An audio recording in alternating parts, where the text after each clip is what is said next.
शिवतीर्थावर दसऱ्याला घुमणार उद्धव ठाकरेंचाच आवाज। मुंबई महानगरपालिकेकडून ठाकरे गटाला मेळाव्यासाठी शिवाजी पार्कची परवानगी।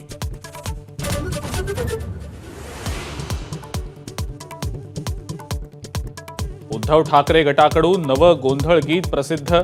सत्वर भूवरिये म्हणत देवीला साकडं। 2.5 वर्ष झाली कोर्टात न्याय मिळाला नसल्याची खंत।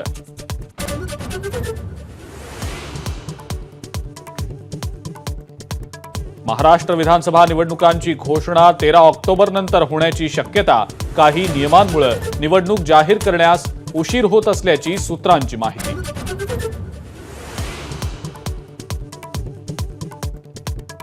नाना पटोले आणि बावनकुळे एकाच वेळी कोराडीच्या देवी दर्शनाला। दोघंही आईची लेकरं असल्याचं पटोलेंचं वक्तव्य। बावनकुळे म्हणाले, राजकीय कटुता नाही।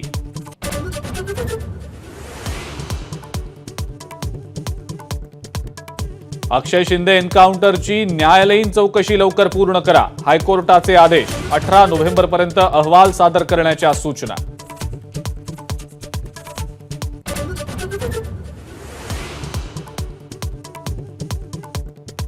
चंद्रपूरच्या काँग्रेसच्या बलात्कारी अमोल लोढेला पळून जायला स्थानिक नेत्यांनी मदत केली। देवेंद्र फडणवीसांचा गंभीर आरोप। आणखी काही पीडित आहेत का याचा तपास सुरू।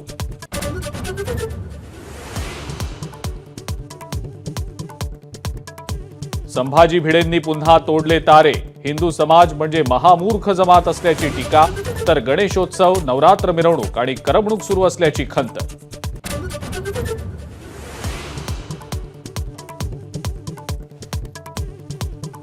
जग्गी वासुदेव यांना सुप्रीम कोर्टाकडून दिलासा। ईशा फाउंडेशन विरुद्धच्या हायकोर्ट आदेशांना स्थगिती। पोलीस आश्रमात जाऊ शकत नाहीत असं निरीक्षण।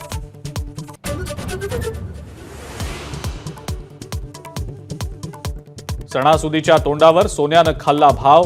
तोळ्याचा दर 78,500 वर। एकाच दिवसात 1000 रुपयांनी सोनं महागलं।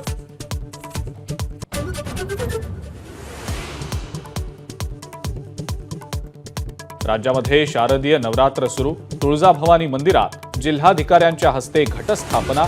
कोल्हापूर आणि माहूरच्या गडावर देवी भक्तांचा सागर।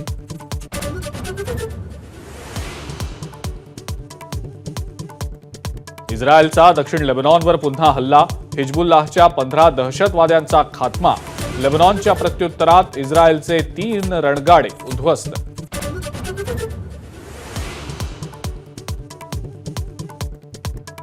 युद्धभूमी लेबनॉनमध्ये एबीपी नेटवर्कचा ग्राउंड झिरो रिपोर्ट। तळहाती शीर घेऊन जगविंदर सिंग यांची लेबनॉनमधनं एक्सक्लुझिव्ह बातमीदारी।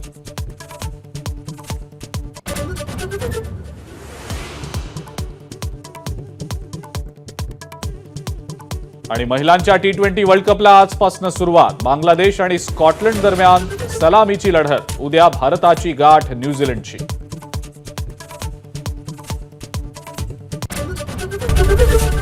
एबीपी माझा, उघडा डोळे बघा नीट।